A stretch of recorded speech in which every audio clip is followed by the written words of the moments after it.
Welcome to the wild story of Catherine de Medici, the woman they called the Black Queen. Born in 1519 Florence, Catherine seemed destined for tragedy from day one. Her mother died days after childbirth. Her father followed 3 weeks later, leaving her a wealthy orphan in the hands of relatives who saw her as a political pawn. At 14, she married Henry, Duke of Orleans, future King of France, but Henry openly took mistresses while Catherine struggled for 10 years without producing an heir. Rumors swirled that she was barren, possibly cursed. Desperate, she tried everything from drinking mule urine to consulting astrologers. When she finally gave birth at 25, she went on to have 10 children, securing the dynasty's future.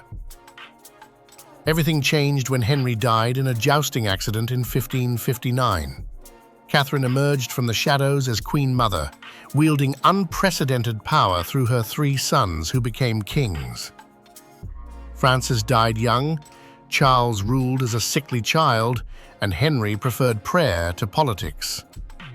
Catherine essentially ran France for 30 years, but her legacy was forever stained by the St. Bartholomew's Day massacre of 1572. What started as her daughter's wedding celebration turned into a week-long slaughter of Protestants across France. Whether Catherine orchestrated it or lost control of the mob remains hotly debated. Protestant propaganda painted her as the evil mastermind, the Black Queen, orchestrating death from the shadows.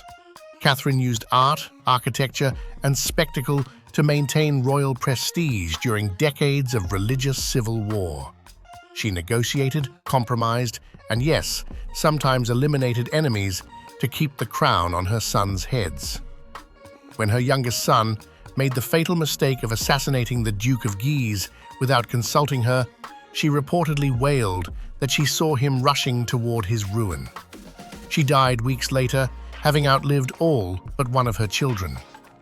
Her final son was murdered 8 months after her death, ending 3 centuries of Valois rule.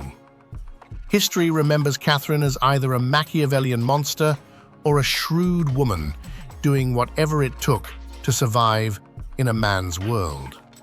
The truth probably lies somewhere between the legend and the propaganda. What's your take on the Black Queen?